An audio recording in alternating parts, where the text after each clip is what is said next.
Chapter 21.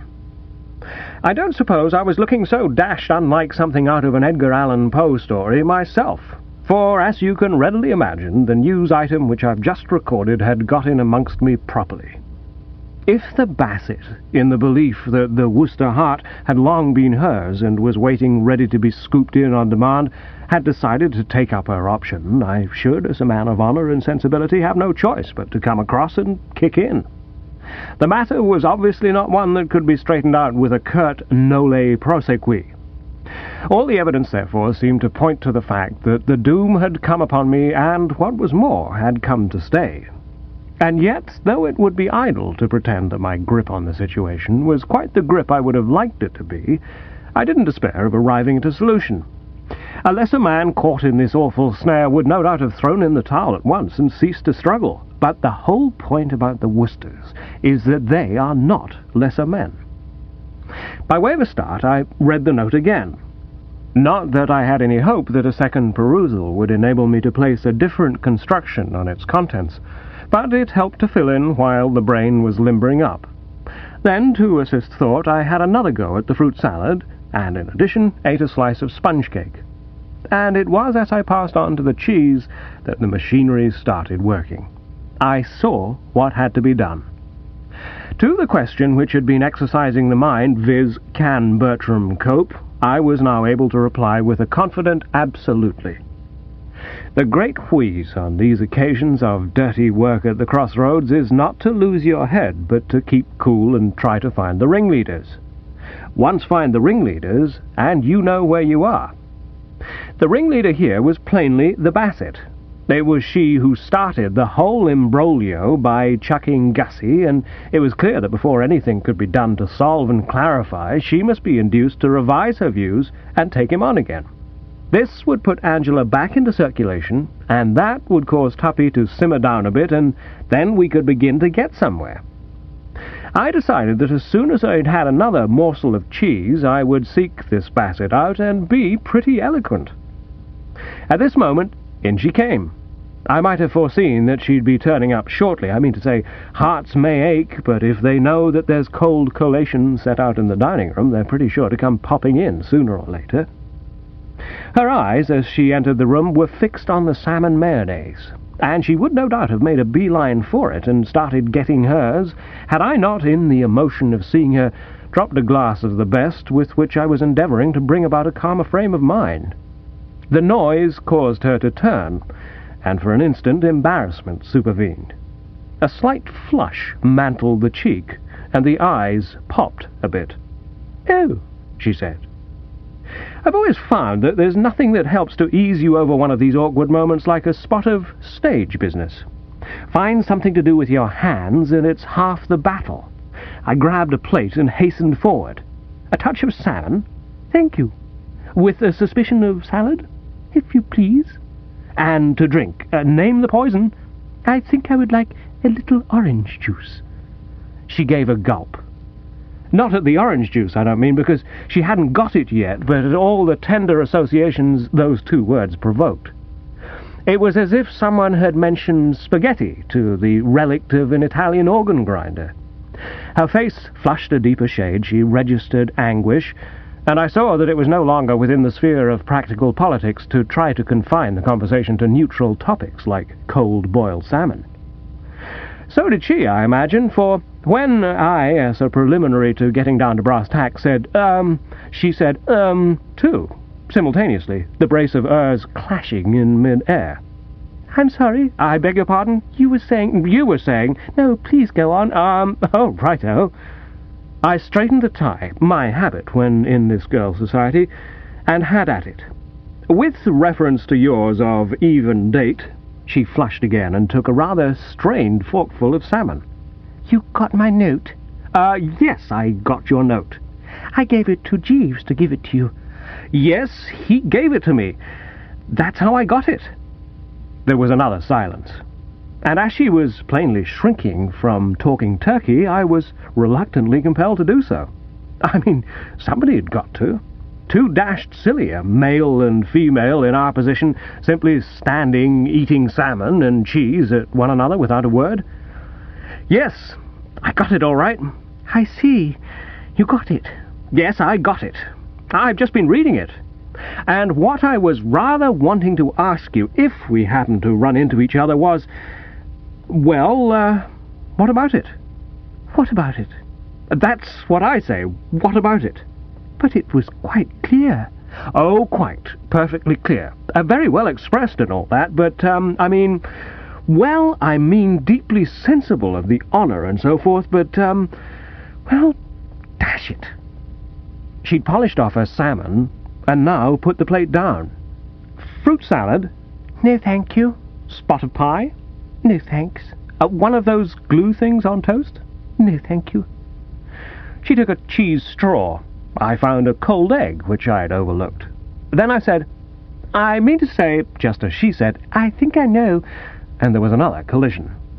I beg your pardon. I'm sorry. Do go on. No, you go on. I waved my cold egg courteously to indicate that she had the floor, and she started again. I think I know what you're trying to say. You're surprised. Yes. You're thinking of... Exactly. Mr. Finknottle? The very man. You find what I've done hard to understand. Absolutely. I don't wonder. I do, and yet it's quite simple. She took another cheese straw. She seemed to like cheese straws. Quite simple, really. I want to make you happy. Dash decent of you. I'm going to devote the rest of my life to making you happy. A very matey scheme. I can at least do that, but... May I be quite frank with you, Bertie? Oh, rather. Then I must tell you this. I am fond of you. I will marry you. I will do my best to make you a good wife, but my affection for you can never be the flame-like passion I felt for Augustus. Just the very point I was working round to. There, as you say, is the snag. Why not chuck the whole idea of hitching up with me? Wash it out altogether. I mean, if you love old Gussie... No longer. Oh, come. No. What happened this afternoon has killed my love. A smear of ugliness has been drawn across a thing of beauty, and I can never feel towards him as I did. I saw what she meant, of course. Gussie had bunged his heart at her feet. She'd picked it up, and almost immediately after doing so had discovered that he'd been stewed to the eyebrows all the time. The shock must have been severe. No girl likes to feel that a chap has got to be thoroughly plastered before he can ask her to marry him. It wounds the pride. Nevertheless, I persevered. But have you considered, I said, that you may have got a wrong line on Gussie's performance this afternoon? Admitted that all the evidence points to a more sinister theory, what price him simply having got a touch of the sun? Chaps do get touches of the sun, you know, especially when the weather's hot. She looked at me, and I saw that she was putting in a bit of the old drenched irises stuff. It's like you to say that, Bertie.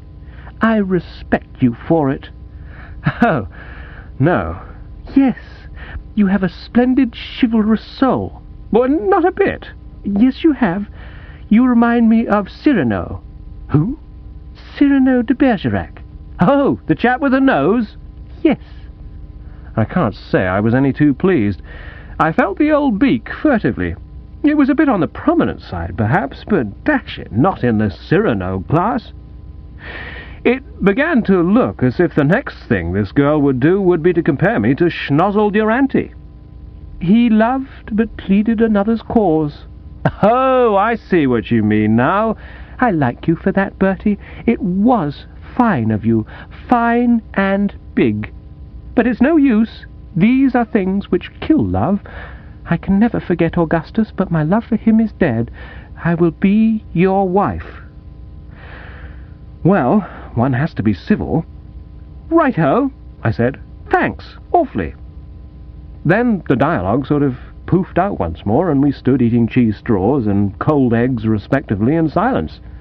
There seemed to exist some little uncertainty as to what the next move was. Fortunately, before embarrassment could do much more supervening, Angela came in, and this broke up the meeting. The Bassett announced our engagement, and Angela kissed her and said she hoped she would be very, very happy, and the Bassett kissed her and said she hoped she would be very, very happy with Gussie, and Angela said she was sure she would, because Augustus was such a dear, and the Basset kissed her again, and Angela kissed her again, and, in a word, the whole thing got so bally feminine that I was glad to edge away. I would have been glad to do so, of course, in any case, for if ever there was a moment when it was up to Bertram to think, and think hard, this moment was that moment. It was, it seemed to me, the end. Not even on the occasion some years earlier, when I had inadvertently become betrothed to Tuppy's frightful cousin Honoria, had I experienced a deeper sense of being waist-high in the gumbo and about to sink without trace. I wandered out into the garden, smoking a tortured gasper, with the iron well embedded in the soul. And I'd fallen into a sort of trance, trying to picture what it would be like having the Basset on the premises for the rest of my life, and at the same time, if you follow me, trying not to picture what it would be like, when I charged into something which might have been a tree, but was not, being, in point of fact, Jeeves. "I beg your pardon, sir," he said. "I should have moved to one side." I didn't reply. I stood, looking at him in silence, for the sight of him had opened up a new line of thought. This Jeeves, now, I reflected. I had formed the opinion that he'd lost his grip, and was no longer the force he had been, but wasn't it possible, I asked myself, that I might be mistaken? Start him off exploring avenues, and might he not discover one through which I would be enabled to sneak off to safety, leaving no hard feelings behind? I found myself answering that it was quite on the cards that he might. After all, his head still bulged out at the back as of old. One noted in the eyes the same intelligent glitter. Mind you, after what had passed between us in the matter of that white mess jacket with the brass buttons, I wasn't prepared absolutely to hand over to the man. I would, of course, merely take him into consultation. But recalling some of his earlier triumphs, the Sibley case, the episode of my Aunt Agatha and the dog Mackintosh, and the smoothly handled affair of Uncle George and the barmaid's niece, were a few that sprang to my mind. I felt justified at least in offering him the opportunity of coming to the aid of the young master in his hour of peril. But before proceeding further, there was one thing that had got to be understood between us, and understood clearly. "Jeeves," I said, "a word with you." "Sir?" I'm against it a bit, Jeeves." "I'm sorry to hear that, sir. Can I be of assistance?" "Quite possibly you can, if you haven't lost your grip. Tell me frankly, Jeeves, are you in pretty good shape mentally?" "Yes, sir." "Still eating plenty of fish?" "Yes, sir." "Then it may be all right, but there's just one point before I begin. In the past, when you've contrived to extricate self or some pal from some little difficulty, you've frequently shown a disposition to take advantage of my gratitude to gain some private end. Those purple socks, for instance. Also the +4s and the old Etonian spats. Choosing your moment with subtle cunning, you came to me when I was weakened by relief and got me to get rid of them. And what I'm saying now is that if you're successful on the present occasion, there must be no rot of that description about that mess jacket of mine." "Very good, sir." "You won't come to me when all is over and ask me to jettison the jacket?" "Certainly not, sir." "On that understanding, then, I will carry on. Jeeves, I'm engaged." "I hope you will be very happy, sir." "Don't be an ass. I'm engaged to Miss Basset." "Indeed, sir. I was not aware." "Nor was I. It came as a complete surprise. However, there it is. The official intimation was in that note you brought me." "Odd, sir." "What is?" "Odd, sir, that the contents of that note should have been as you describe. It seemed to me that Miss Basset, when she handed me the communication, was far from being in a happy frame of mind." "She's far from being in a happy frame of mind. You don't suppose she really wants to marry me, do you?" "Sure, Jeeves. Can't you see that this is simply another of those bally gestures which are rapidly rendering Brinkley Court a hell for man and beast? Dash all gestures is my view." "Yes, sir." "Well, what's to be done?" "You feel that Miss Basset, despite what has occurred, still retains a fondness for Mr. Finknottle, sir?" "She's pining for him." "In that case, sir, surely the best plan would be to bring about a reconciliation between them." How? You see? You stand silent and twiddle the fingers. You're stumped. No, sir. If I twiddled my fingers, it was merely to assist thought. Then continue twiddling. It will not be necessary, sir. You don't mean you've got a bite already? Yes, sir. You astound me, Jeeves. Let's have it. The device which I have in mind is one that I have already mentioned to you, sir. When did you ever mention any device to me? If you will throw your mind back to the evening of our arrival, sir, you were good enough to inquire of me if I had any plan to put forward with a view of bringing Miss Angela and Mr. Glossop together, and I ventured to suggest, good Lord, not the old fire alarm thing? Precisely, sir. You're still sticking to that? Yes, sir. It shows how much the ghastly blow I had received had shaken me when I say that instead of dismissing the proposal with a curt "Tcha!" or something like that, I found myself speculating as to whether there might not be something in it, after all. When he'd first mooted this fire-alarm scheme of his, I'd sat upon it, if you remember, with the maximum of promptitude and vigour. Rotten was the adjective I'd employed to describe it, and you may recall that I mused a bit sadly, considering the idea conclusive proof of the general breakdown of a once fine mind. But now it somehow began to look as if it might have possibilities.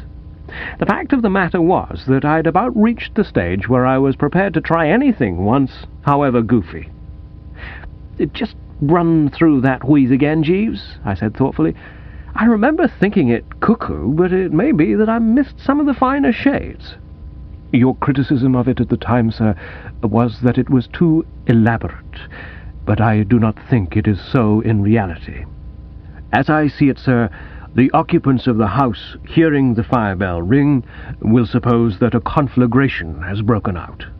I nodded. One could follow the train of thought. "Yes, that seems reasonable."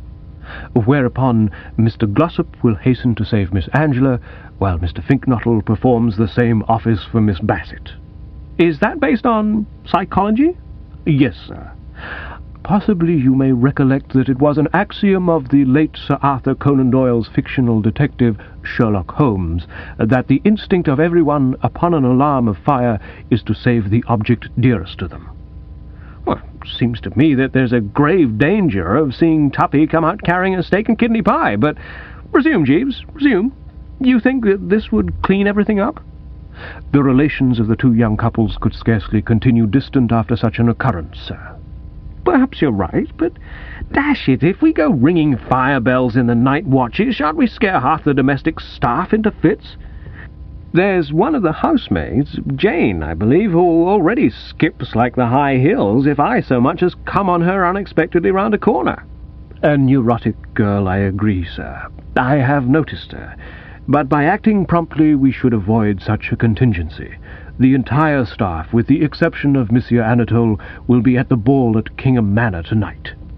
"Of course. That just shows the condition this thing has reduced me to. Forget my own name next. Well, then, let's just try to envisage. Bong goes the bell, Gussie rushes and grabs the basset. Wait, why shouldn't she simply walk downstairs?" "You're overlooking the effect of sudden alarm on the feminine temperament, sir." "That's true. Miss Bassett's impulse, I would imagine, sir, would be to leap from her window." "Well, that's worse. We don't want to spread out in a sort of puree on the lawn.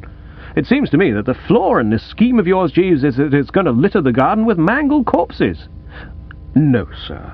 You will recall that Mr. Travis's fear of burglars has caused him to have stout bars fixed to all the windows." "Of course, yes. Well, sounds all right," I said, though still a bit doubtfully.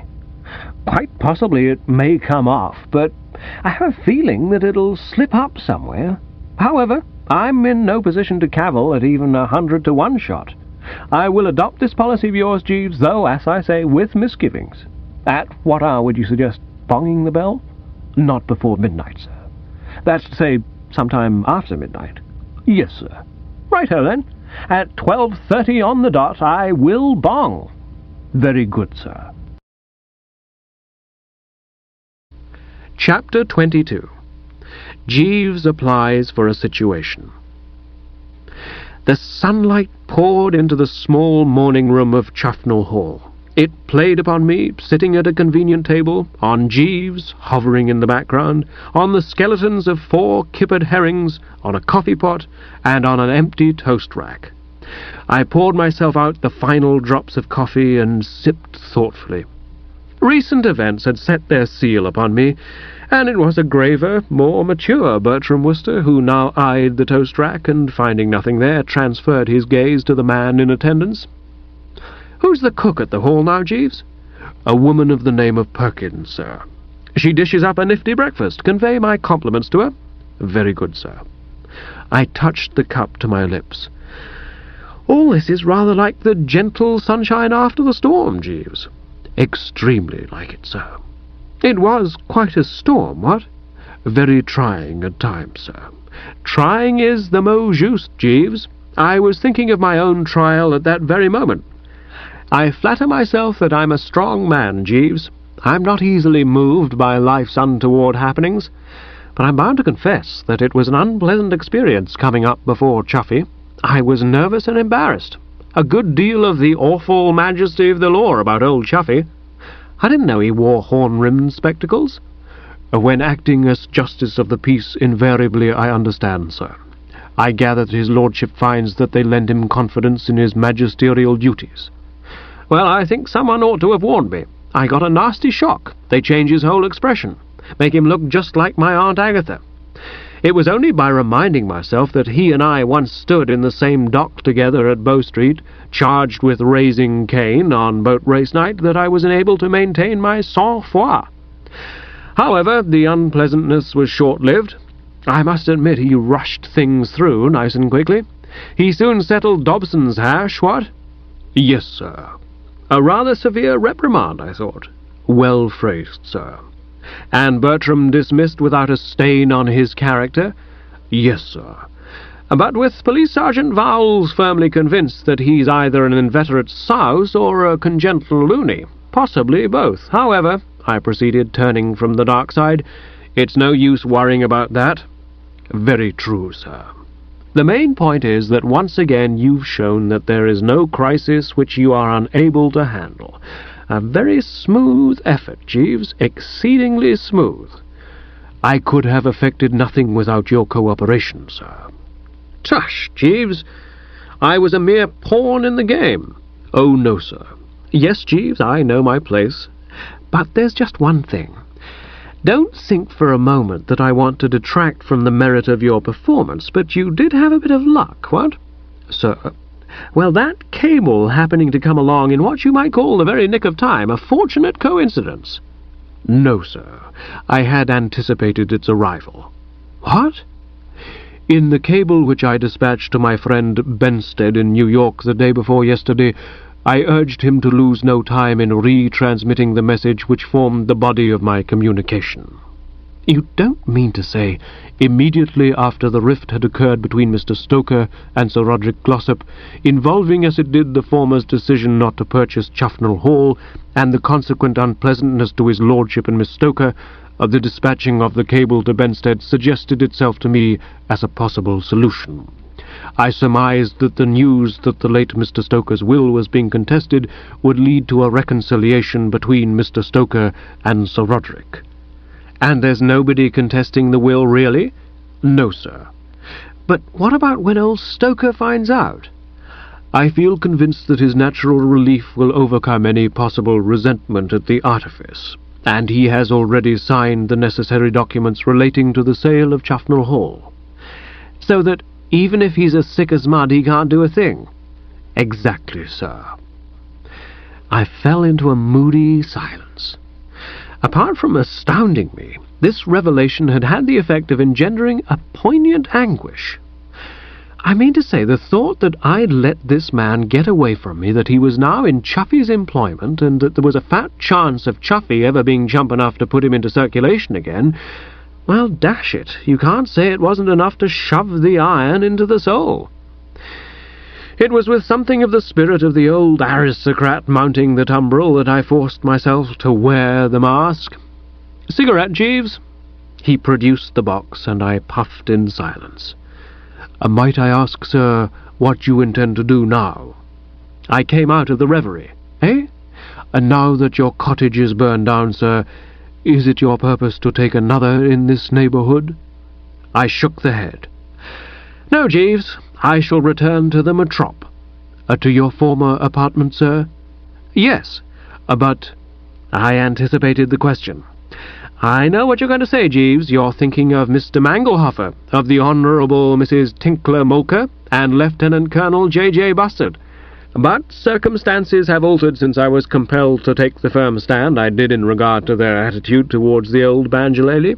From now on there will be no friction. My banjolele perished in the flames last night, Jeeves. I shall not buy another." "No, sir?" "No, Jeeves. The zest has gone. I shouldn't be able to twang a string without thinking of Brinkley, and the one thing I don't wish to do till further notice is think of that man of wrath." "You're not intending to retain him in your employment, then, sir?" "Retain him in my employment? After what has occurred? After finishing first by the shortest of heads in the race with him and his carving knife? I do not so intend, Jeeves. Stalin, yes. Al Capone, certainly, but not Brinkley." He coughed.